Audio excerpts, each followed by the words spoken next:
I'd say we're a pretty normal family. Most of the time we get along, and, you know, sometimes we fight. The big difference is that some of us are deaf, and others are hearing. So in communicating as a family, we use New Zealand Sign Language, and also spoken English. But mostly, we like to sign.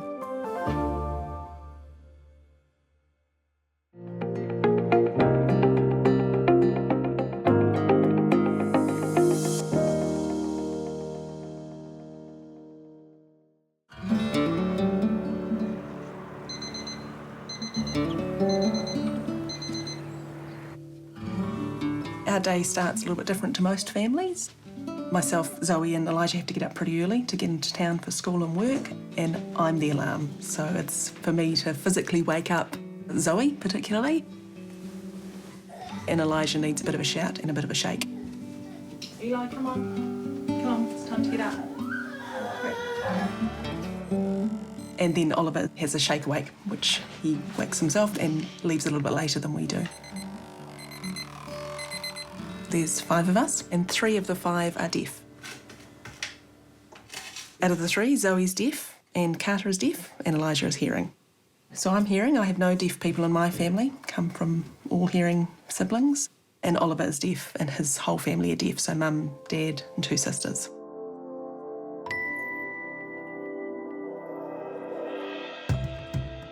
I think with Eli, maybe he seems different because he's hearing. But to us, it doesn't feel like he's the odd one out. He is really, really shy and, yeah, quite reserved.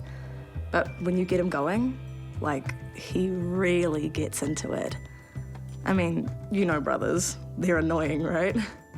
But I think he's cool.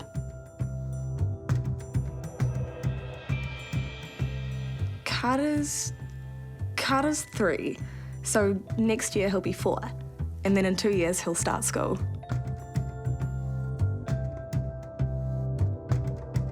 Dad? Well, he taught me New Zealand Sign Language, and has also got me into deaf culture. He's really involved with the deaf community, and with him being president of Deaf Aotearoa, he's got me into it as well. Mum? She's really, really strong. She's what you call an advocate. You know, she's someone who speaks up. Not necessarily for herself, of course, but she does it for other people who can't. The family life is very, very busy. I am currently the General Manager of Services at Deaf Aotearoa. We have 14 offices throughout New Zealand, and we provide services for the deaf community. So Oliver works as a freelance visual effects animator. He's had about 9 years at Weta, working on various films, and now works as a contractor.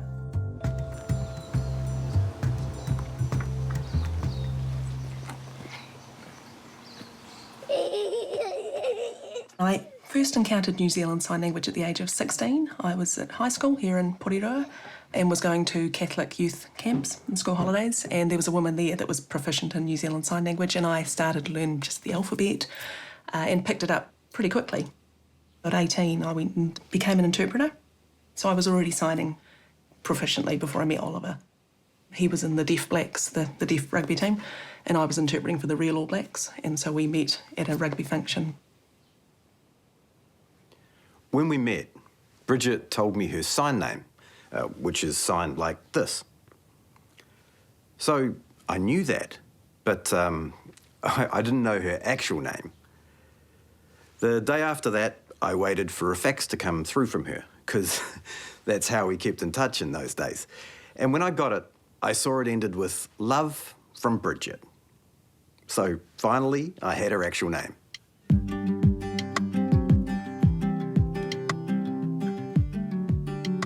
So Zoe was born in 2001.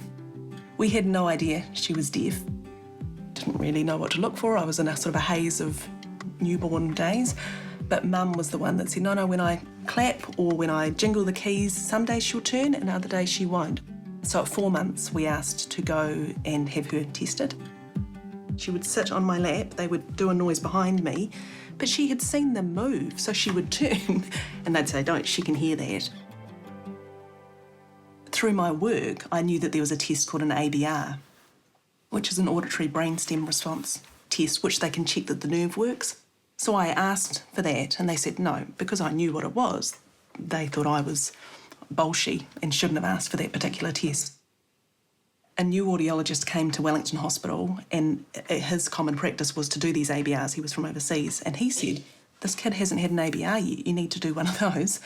Lo and behold, we do the ABR, and confirmed that she was what they call moderate severe, so sound has to get to about 80 decibels, and then she can hear it. So that'll be why she used to squeal, because she could get herself to 80 decibels and hear herself. That was the auditory loop.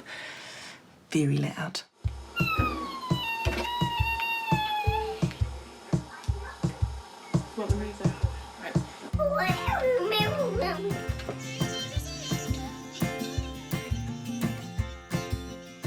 People assume that deaf people can't hear music, but I can, and I really love it.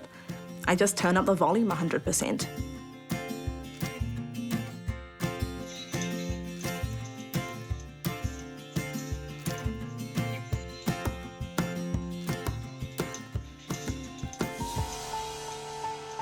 Regardless of deaf or hearing, we had decided that New Zealand Sign Language would be our children's first language. So for Zoe, obviously turned out she was deaf.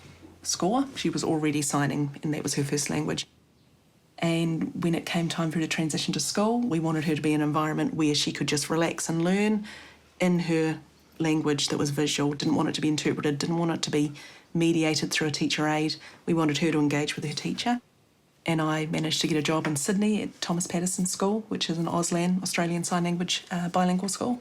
And so we relocated to Sydney. But it just meant she got to learn all her foundation learning, maths, English, social studies, those kind of things, in a visual language in a really relaxed, normal classroom. She had 2 years of schooling in Sydney. The cost of living in Sydney is a lot more expensive than it is over here. So we decided to come home. When I first moved back to New Zealand, I was pretty lucky to have one teacher at primary school who'd picked up some sign language before I arrived in the class. I also made friends with a hearing girl. I'm still friends with her. And she'd sit and hang out with me, which was cool. And then she learnt to sign as well. Yeah, so we met in year 9 when we started school. Yeah, the first day at morning tea. Nearly 5 years. Yeah. So when I first met Zoe in year 9, I had never, I didn't know sign language. I had never met a deaf person before. I really just didn't know anything. For, our connection with myself and Zoe, we have a greater connection because we sign together, because she can understand my emotions and my feelings and stuff a lot more than other people can, because it's easier to say when it's not said out loud.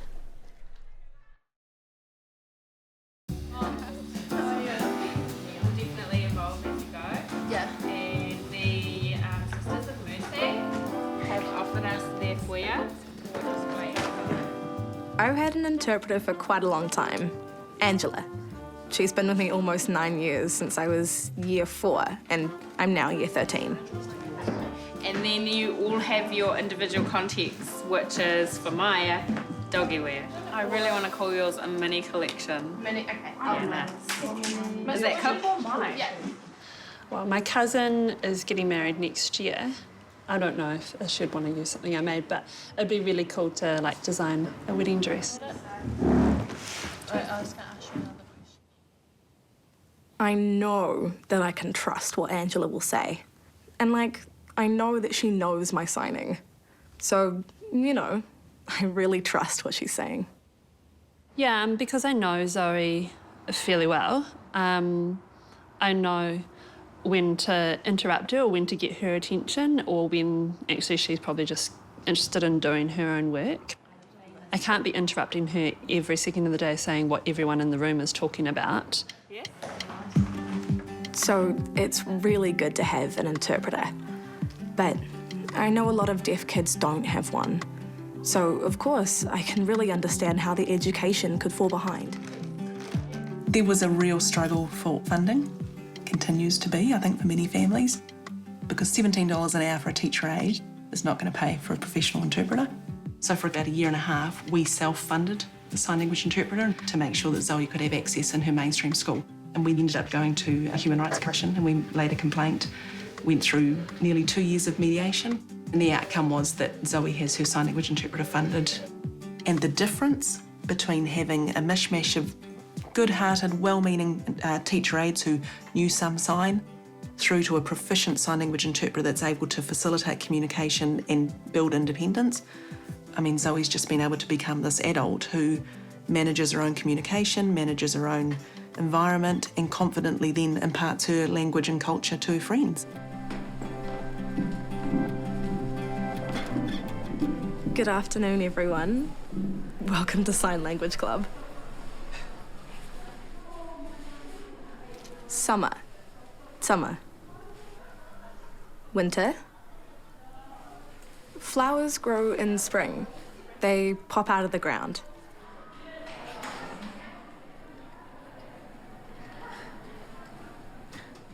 The main thing for me with teaching is relationship and togetherness. I thought that I needed to kind of show Zoe that I guess that I really see her and that I really value her. So I went to night classes. Then I set myself a challenge of coming up with a public way of sharing with Zoe the fact that I had been learning sign. I asked Angela to help me translate one of my favourite songs, and we performed it to Zoe. When Zoe started looking at me, I realised it was the first time she'd ever looked directly at me, and I was communicating directly with her without anyone else mediating that, and I cried, and so ruined all my sign faces.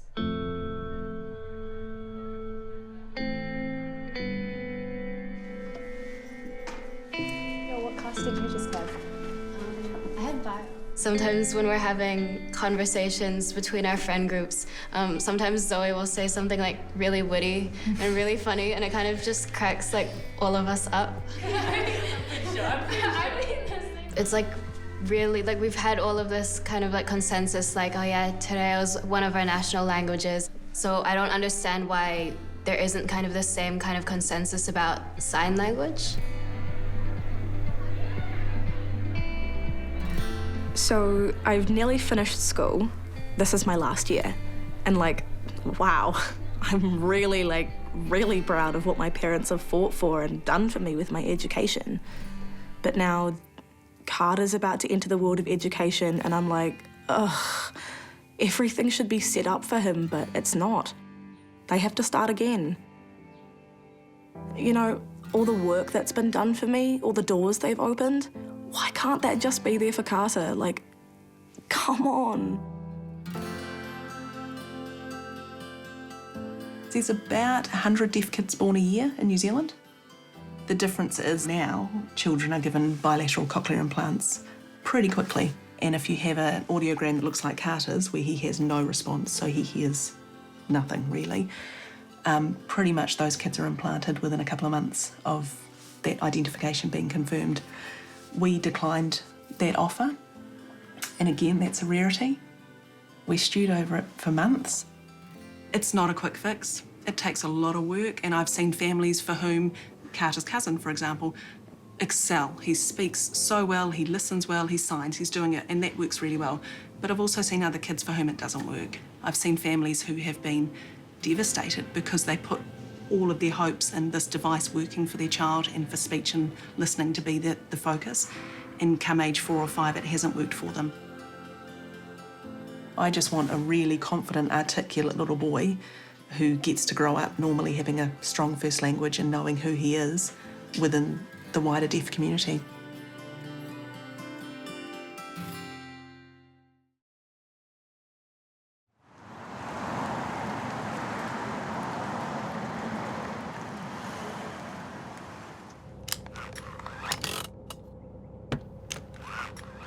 When Zoe got to the age of being able to get a learner's licence, it wasn't until then that I realised, how do you do lessons with a deaf kid? How do they watch the road and watch mum or dad at the side saying to them, you need to be accelerating, you need to do the brake? And so I've not done any of it. I've left that to Oliver because I don't think Zoe and I would gel well in a confined space like that.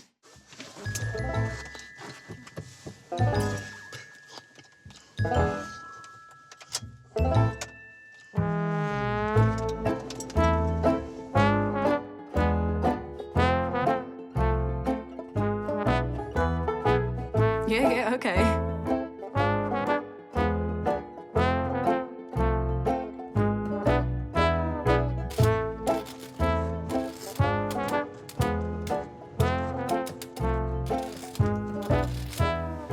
Yeah, deaf people can drive. NZSL is a visual language, so we're wired visually. And of course we can. I mean, we're not perfect drivers. Just like anybody, mistakes can happen. With Zoe, I find I have to use signs a lot, like slow down. Sometimes it's annoying. Like, Dad will be trying to get my attention, and I'll be like, no way, I can't just drive with one hand. I mean, you shouldn't drive with one hand, and I'd have to sign back, right? There was an instance where Zoe lost control of the car and crashed into the house. It was unfortunate, but hey, that happens. Initially, I thought everything was okay, but actually, she kind of freaked out a bit.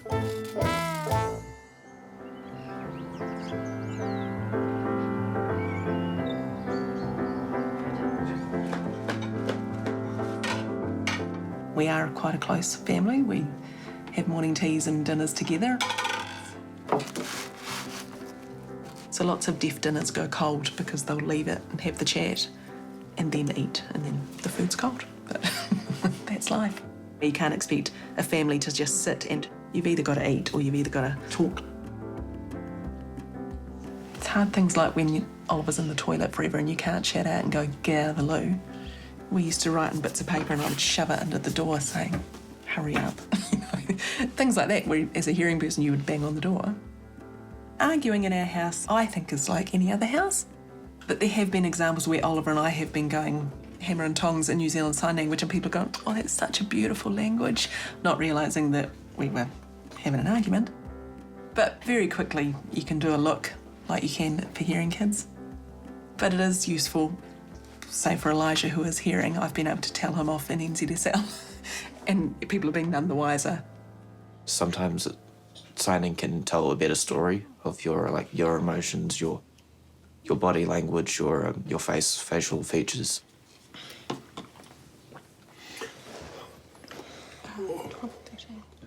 I do prefer to sign my mum, and I sometimes have to balance it. I like to sometimes talk if I want to just talk to my mum, if secretly even. And then, but normally, like when we're at having dinner or something like that, we would normally sign, so the whole conversation would be everybody would be involved. I sometimes randomly start signing to my friends who don't even know that I can sign. With Elijah, he's quite interested in politics, which has been surprising for me. But one of his goals is to work in government, diplomacy, or the UN, that kind of thing. My sister and I weren't interested in the whole deaf rights. We were 10, 11, 12, 13 even. Ever since my sister went to youth camps and had friends around the world, that kind of influenced her idea of the whole subject of this needs to happen. Why isn't this happening? And that's kind of the same thing with me, but more broad, in a broad sense. I've got a whole lot of photos in my room. My deaf friends and my hearing friends as well. Most of my deaf friends I met in camps in Australia and America. Like, for instance, my friend from Germany, he also likes to listen to music. I mean, I honestly thought I was the only young deaf person in New Zealand who liked to listen to music. I mean, I only know kids who can hear music that are into music. Anyway, I didn't ever think that there could be another deaf signing person out there who's like me.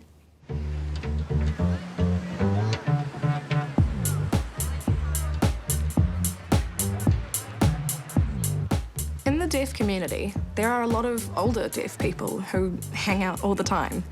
But in terms of deaf people around my age, there's not very many.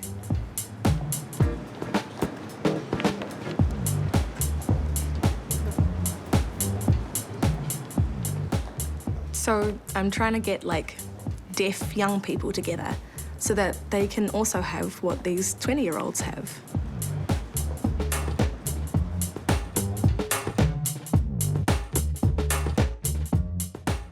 When I was little, I could not hear because I just lost all my hearing. And I didn't get hearing aids until I was 3 years old, which was a long time.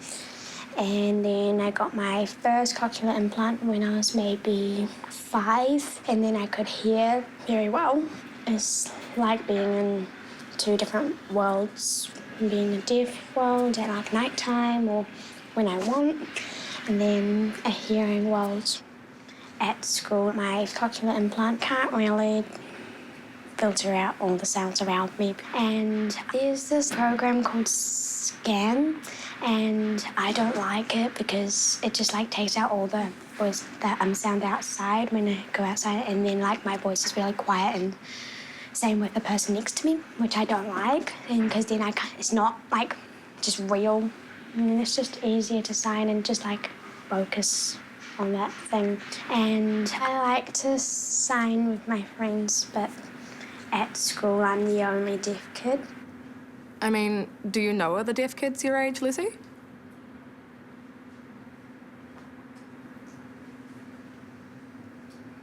Some have moved to Auckland, like Riley and Caden, they moved. Some are down in the South Island, and some don't sign at all. At the moment, I think that many deaf youth are really kind of isolated. They don't often meet up as a community, and there aren't many events for them. So a lot of them end up feeling quite lonely and isolated. And I think there are a lot of people like Lucy out there, you know, a lot of deaf youth who would really like to get together more.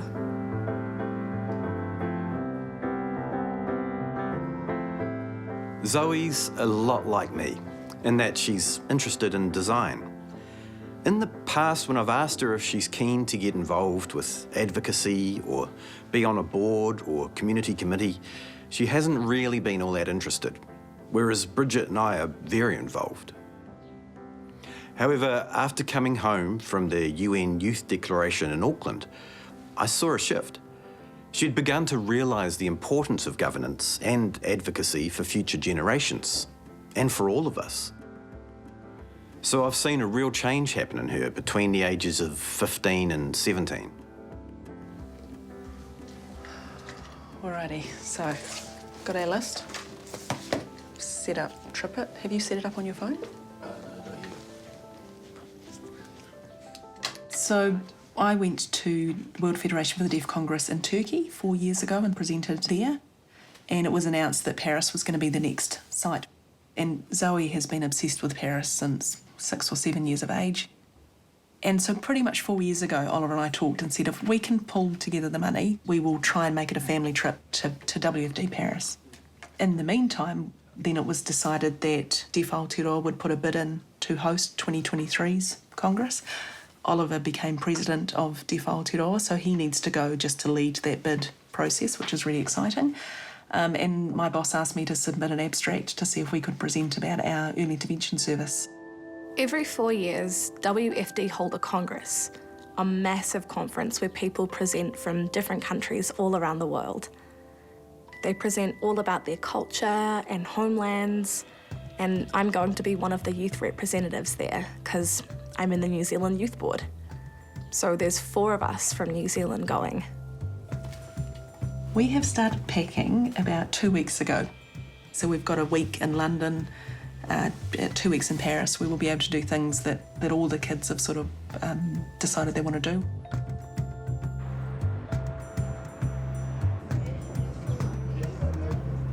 Mum and Dad decided that they'd like to have a bit of a farewell for us, so my sister Avril has offered to host us all in my big family. Some are really proficient signers, some are definitely bilingual, and some are still learning their way with some New Zealand Sign Language. As long as you're communicating, that's the important part.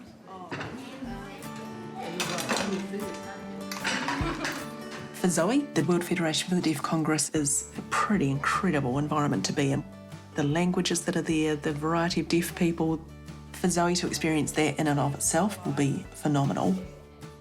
I know I'll learn a lot, just from being around the WFD culture. And I know a little bit of international sign language at the moment and what's happening on the international scene, but it'll be cool to learn more about that in an adult context, and also how youth are involved in the international deaf scene.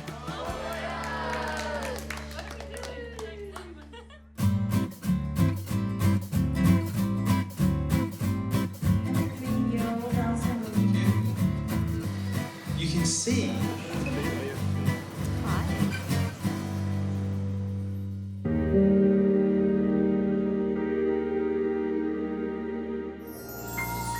Attitude was made with funding from New Zealand On Air.